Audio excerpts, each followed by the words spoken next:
G2 Esports is jazz music personified.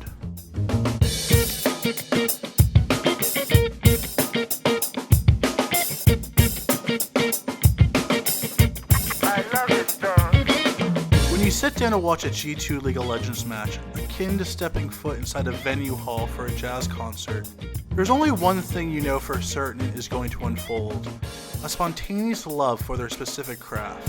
Here's the Ash arrow. Haymaker's going to come out, he's going to flat forward, he's going to bring it back to the team. Binno now in the midst of everyone, and he is going to get taken down. Clean escape comes out from Mickey, but still the fight in favor of Suning up until Wonder arrives. Sometimes it's deafening and goes offbeat, and other times a performer decides to go on an improvised solo, but by the end of both, you're left having witnessed something that you've never experienced before. A one-of-a-kind spectacle that, regardless of trying to replicate it a million times over, it's impossible to flawlessly duplicate. Flowers, that was incredible! This is Suning, looking to end the game.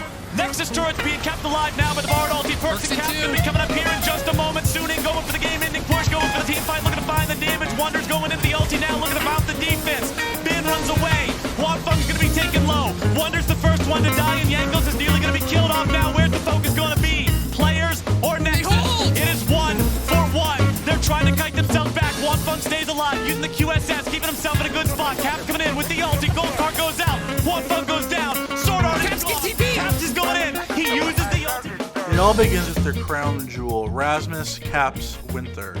While in this day and age, a mid laner is often praised or scolded for how well they do inside their personal boxing ring in the dead center of Summoner's Rift, Caps, like G2, marches to the beat of his own drum. Whereas his contemporaries make their money duking it out in the mid lane, Caps prefers to paint outside the lines given to him, roaming across the map to create the chaotic conditions G2 thrives in.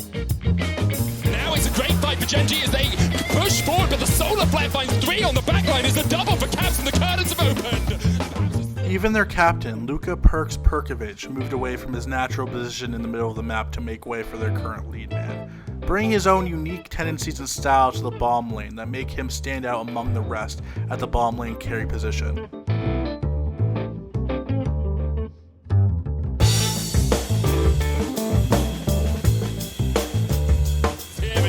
Lid is no longer. He's gone back to the fountain. BDD tries to flash away, but there's no escape. The solar flare. Stopwatch from BDD underneath the tower. Perks into the fourth shot. Will get it. Rascal comes in from the side. The arrow's going to land from downtown as well. Solar flare stolen away there by Caps. As Life looks for the re-engage. Ruler stepping forward. There's a stun. And then Ruler's been put to sleep. On any given day, you don't know who will have that solo to remember from the European champions. They're carefree and free-flowing, somehow always seeming to be one step ahead of the action even when they appear behind. Dragons, heralds, barons. Although the world bows down to these mammoth monsters, G2 thumb their noses at what is considered the correct way to play League of Legends and how to properly pilot the game. They're unapologetic and brazen, win or lose, loud if they're victorious, and sometimes even louder when they're not. That is the G2 way.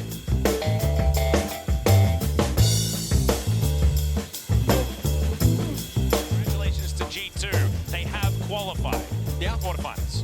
And they do so in pretty dominating fashion.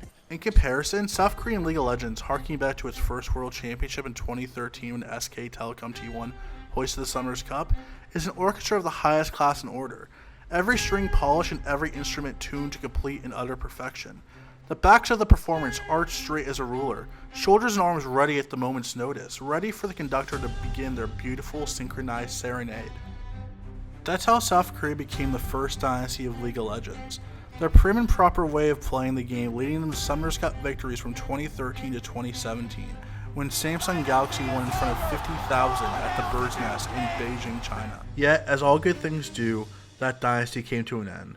Those picture-perfect classical performances, which seemed to never have any miscues, started to have wrenches thrown into the works. G2 obliterate SKT! Look at all the death timers! They're looking to stamp their authority onto the SK Telecom. In their stead, it was the jazz stylings of G2 Esports and the hard rock of Chinese League of Legends that took over, the game being flipped on its head with the former kings, befuddled and broken, wondering where in the world it all went wrong. In the quarterfinals, Gen G Esports, a former world champion, attempted to take down G2 with an upgraded version of South Korea's traditional style, though still relying on a late game AD carry to bring things home. The result? a one-sided domination from Europe's best. Another instance of a South Korean team not capable of surviving the whirlwind of bedlam that comes with each unique G2 showcase. That leaves us DAMWON Gaming, the last remaining South Korean team at the 2020 League of Legends World Championship. They want to be the change that brings their region to a new era of dominance.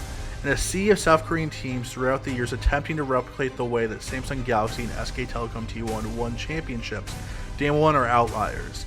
They, like G2, are artists in their own right, boisterous and confident.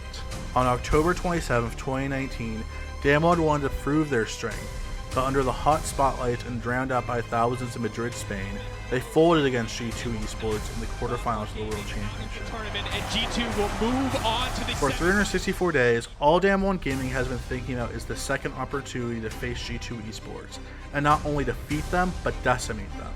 During the group stages, often where players try to keep their eyes on what is in front of them instead of what's ahead, DAMWON players, especially their ace mid laner Hyo, Showmaker Su, are focusing on a lone mission: to beat G2 Esports and, for a lack of better words, shut them the up. For 364 days, they've had to walk through life feeling like they were the butt of some cruel joke. And finally, on Saturday in Shanghai, China, they'll have the date they've been waiting for. 5 games with the undisputed greatest Western League of Legends team of all time, with a spot in the grand final awaiting the winner. G2 take us to match point. A matchup a year in the making. A matchup that could usher in a new generation of South Korean glory behind DAMWON's heavy metal dominance, or one that could leave us speechless. G2 Esports executing their magnum opus for millions to behold. Welcome to one of the most important matches in League of Legends history. Enjoy the Symphony of Destruction.